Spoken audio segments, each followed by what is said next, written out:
Este é o nosso momento de dicas de vendas com o nosso amigo Carlos Aguiar, consultor de vendas. Tudo bem, Carlos Aguiar? Tudo bem, Aguinaldo? Firme e forte? Forte e firme novamente. Sempre com boas dicas. E eu quero deixar uma pergunta para você. Vamos lá. Como se deve diferenciar os produtos de uma empresa, dos vendedores, com os da concorrência? Boa pergunta, Aguinaldo. Veja bem, aqui vão algumas ideias para diferenciar você, cara amigo da área de vendas, dos seus concorrentes, ok? Anote aí. Dica número 1. Determine o seu valor, certo? As pessoas compram coisas que ajudam elas. As pessoas compram coisas que resolvem problemas, eliminam dores, dão a elas grande prazer, abrem novas oportunidades.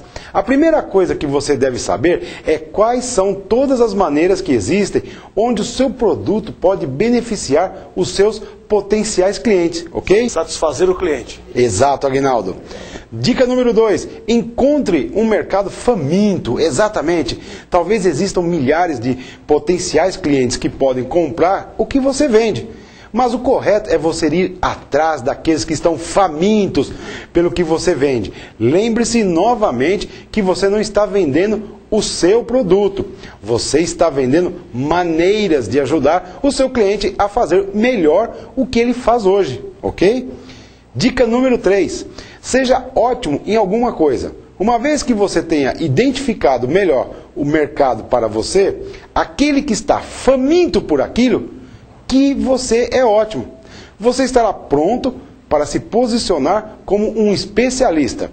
Para ser percebido como especialista, parte da sua tarefa é conhecer muito bem o produto que você vende. Parte da sua tarefa é entender o que faz o negócio do seu cliente viver e prosperar.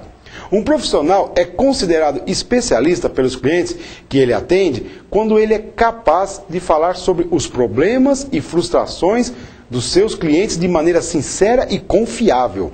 Uma vez especialista, dê a você mesmo um título que mostra a indústria que você atende e o problema que você resolve para essa indústria. É interessante, né, Carlos? Porque conhecendo o produto gera credibilidade, né? Com certeza. E o vendedor ele tem que ser um especialista no assunto, na área que ele trabalha e o produto que ele vende, ou o serviço até, né, Aguinaldo? Dica número 5. Qualifique os seus clientes, certo? Escolha investir o seu tempo de vendas com clientes potenciais que podem se tornar seus clientes de verdade mesmo. Você deve ter um perfil por escrito dos critérios que os potenciais clientes devem preencher para se tornar um cliente da sua empresa, correto? Além disso, é preciso ter uma relação de perguntas prontas para se fazer aos potenciais clientes da sua empresa, para saber se eles atendem ou não a esses critérios. Muito bem, Carlos Aguiar. Mas o que isso significa? Veja bem, Aguinaldo. Eu recebo vários e-mails todos os dias recheados de propaganda muito mal feita. 99,99% das propagandas que eu recebo é muito mal escrita. E 99,9% das propagandas que eu recebo fala apenas de características técnicas dos produtos e serviços que oferece, Aguinaldo. Puxa vida. Né? Então, ninguém fala sobre como aquilo que está sendo oferecido vai ajudar o cliente a resolver os problemas. Os benefícios, né? Exato, claro.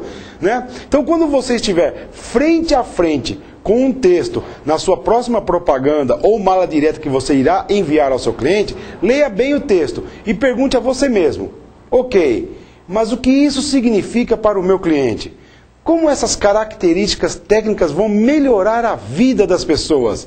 Quando você descobrir a resposta, substitua o texto técnico por aquilo que você acaba de descobrir, meu amigo. E aí, com certeza, você terá um ótimo negócio e uma ótima venda feita. Muito bem, Carlos Aguiar. Dicas interessantes. Mais uma vez, obrigado pela sua preciosa participação no nosso programa. Eu agradeço, Aguinaldo, e até o próximo programa com mais dicas importantes para vocês. Melhor informação, negócio e prosperidade.